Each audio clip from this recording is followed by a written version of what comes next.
Hi, I'm Dr. Elliot Adam from ElliotOracle.com. I'm also the author of the award winning Fearless Tarot and Tarot in Love, Consulting the Cards in Matters of the Heart.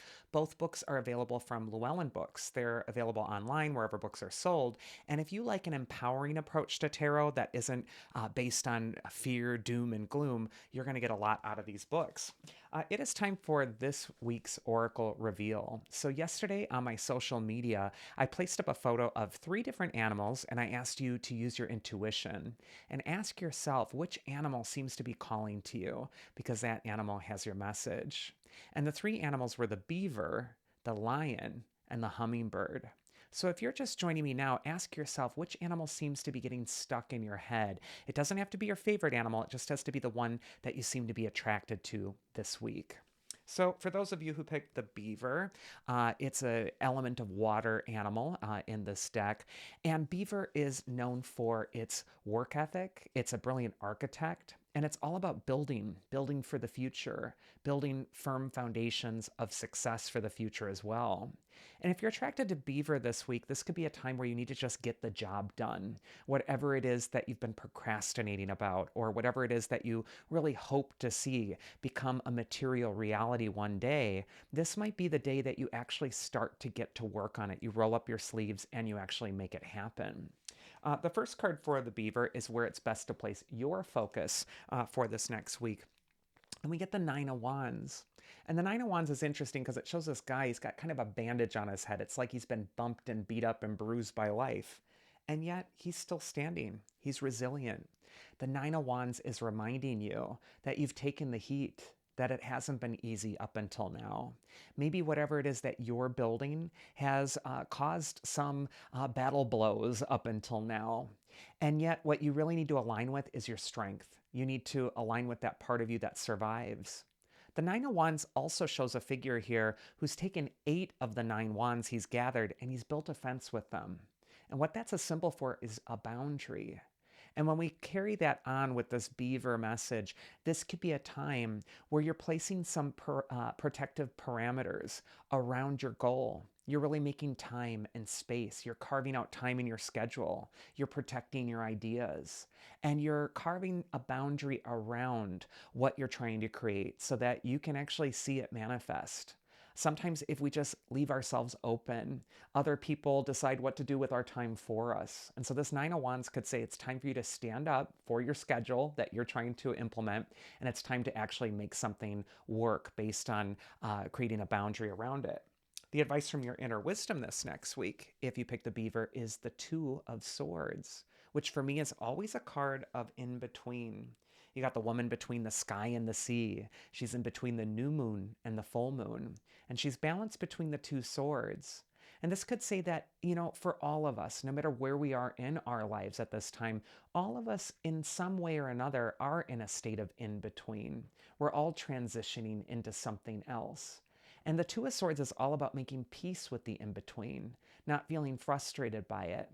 This might also just be a time where you're really decisively choosing to stop staying in limbo. And maybe it's time to step out of the in between or come up with a game plan that's really going to help you manifest that goal and make it happen. But I just feel like this week is all about getting to work.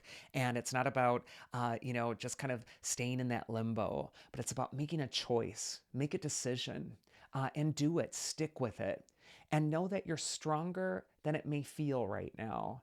And that life's battle blows that it's given you has made you a formidable opponent up until now. And so you really want to trust in your own inner strength that's been developed over time. And the mythic archetype that's going to help you appropriately, it's Orpheus. And on his card, it's a card of faith.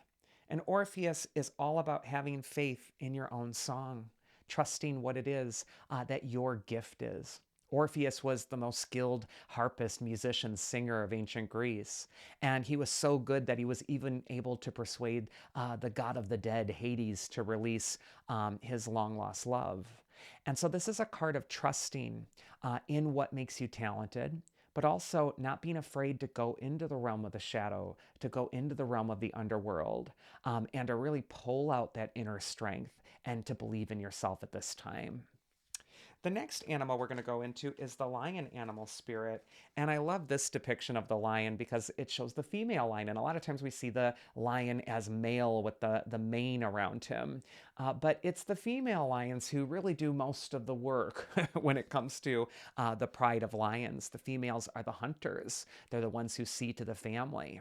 And so if you're attracted to lion right now, this might be a time to align with whatever feminine power is around you or within you. This might be a time to step into your queenship, or it might be a time to be inspired by that sort of queen energy. I also feel that the lion is that natural leader. It's a symbol of courage. And so I just feel like this is going to be a time where you really want to step into your own inner strength. First card for lion is where is it best for you to place your focus this next week? And we get the Knight of Pentacles, who looks so frustrated here. He's in that field. He just wants to see it grow, and it's just not growing fast enough. The Knight of Pentacles has been called the young man of unfulfilled expectations. And what he teaches us is to manage our own expectations. You've got to stop judging so harshly what you're seeing in your life by its appearance. Sometimes we look at our life and we're looking at our opportunities and it doesn't look like anything's growing, or that somehow it's stagnant or stuck, and yet this is an illusion. There is growth happening beneath the surface. But of all the knights in the tarot, the Knight of Pentacles, he's on the horse that isn't moving forward at this time. It's standing still. And this is giving him the ability to stop and to rethink or to analyze the situation. And so I feel like this is a time for you as well. If you're attracted to lion, where you can't just gallop off toward your goal necessarily, but you do need to stop and reassess. And you need to also manage your expectations. How much are you expecting of yourself in such a short amount of time? Maybe you need to give yourself a little bit more grace and also a little bit more time to accomplish that goal. The advice from your inner wisdom, if you pick the lion, is the Four of Pentacles. And the Four of Pentacles, it shows that miser, and he's thinking, I need to hang on to what I have. I have to hang on to those 4 coins. They're the source of my security or my stability. And then we look at his face, and he's absolutely miserable. The Four of Pentacles is really asking you to take stock of what you are holding on to. Take an inventory of what your values are at this time. Very interesting, we have 2 Pentacles cards here. Pentacles are all about manifestation. They're all about bringing things into the real world. And yet both of these figures on these cards, they look a little disgruntled. They look a little disappointed that they didn't quite manifest what they wanted to in that time. One looks backward, especially that Four of Pentacles miser. He's thinking that his security comes from the past. And yet it's only from releasing what has become a blockage for him that he's able to be light and free and truly manifest his destiny. So I just feel for the lion, this is going to be a time when you're really doing a gut check about your values, about what you find valuable. But also, you're really going to be thinking about what is it that I'm working toward and what am I hanging on to that's taking up valuable space, that's preventing this new energy from actually entering and coming in. And then the mythic archetype that's going to help you if you pick the lion is Selene, the goddess of the moon. And her card says intuition. And I feel like Selene is gently coming in and she's saying, quiet, stop listening to those fears. Sometimes we're told to look within for the answer, and the first thing we see when we look within is a fear, an anxiety, something that makes us feel powerless. And Selene is telling you to look deeper. Look deeper in the mist. Go further than the fear. It's just a thin little like oil slick on the vast sea. That is the wisdom within you.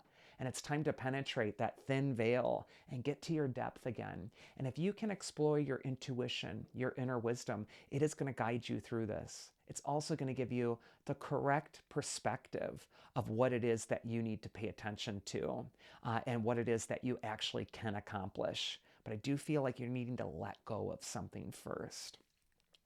And that leads to the hummingbird animal spirit, who is known for its ability to be joyful, free. Hummingbirds are a marvel to behold. They can fly forwards and backwards and up and down and left and right. And what they can really represent is that flexibility, that adaptability, and also just that joy. And I just feel for the hummingbird, if you're attracted to hummingbird, this could be a time where you're needing to find your joy again. You're needing to find what makes your heart sing. First card for hummingbird is where it's best for you to place your focus. And look at that, we got the magician. The magician is the personification for the power of your thoughts. Your thoughts are magic spells. They're totally going out into the world and they're creating the reality you're experiencing. And the beauty of this card is if you don't like what you're seeing in your life, you can change it, but you have to change where you're placing your focus. And that's easy for me to say, isn't it? Sometimes we get so focused, so tunnel visioned on a way of being because we've just been in that way of being for so long, we can't imagine anything else. And yet the magician reminds us that you're limitless. There are limitless possibilities for you still. And despite your fears or the illusions that you might get tricked into believing about what's possible for you, the magician is all about reaching above, transcending those fears, and touching your higher self.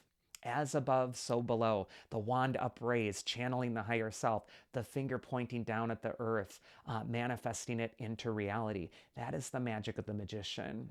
And you need to know your thoughts are powerful right now. So why not align with thoughts that are making you feel powerful at this time? That reminds you that you are a limitless spirit, that there is nothing that you can't accomplish if you believe in that limitlessness. The advice from your inner wisdom is the Queen of Swords. And, Queen of Swords, she's very practical.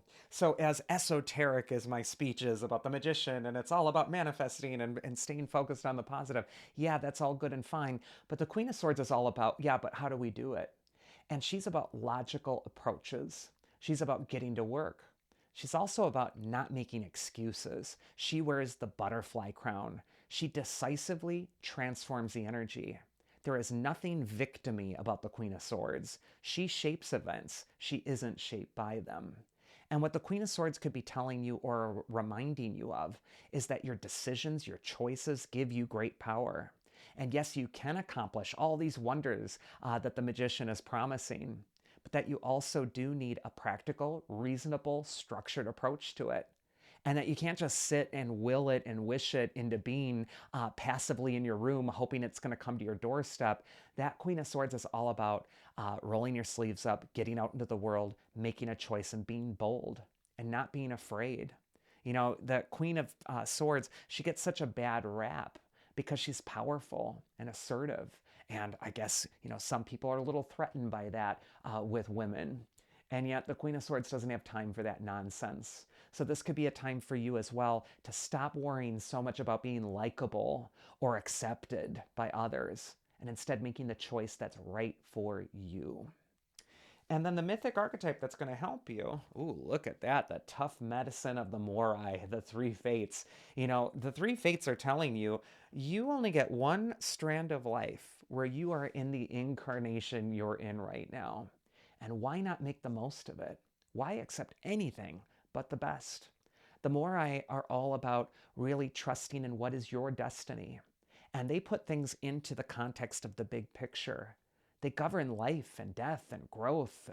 They really have to do with the measure of your life, how you fill it, where you're placing your focus. And I just feel like there's this huge gravity around the hummingbird. Hummingbird is calling you towards your bliss and your joy. And your thoughts need to be razor focused on those. But it's time to fulfill your destiny. And that is this week's Oracle. I do hope you enjoyed it.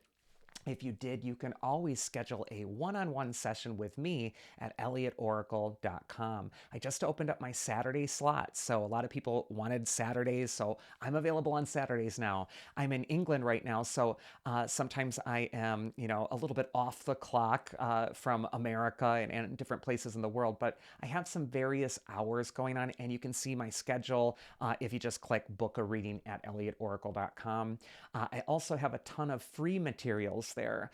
So if you're looking for a tarot card meaning, or you're trying to find a way to not be afraid of a tarot card because you picked it and some other book told you that it means it's death and doom and destruction and despair, please go to my website and find a constructive way to apply that tarot symbolism. And also you can find tons of information in my books as well. If you found this video useful, please do like, share, subscribe, share it with a friend, put an emoji in the comment box. I really do like hearing your feedback. I hope you have a wonderful week, whatever it is you're doing, and I will see you again here next week, so do take care.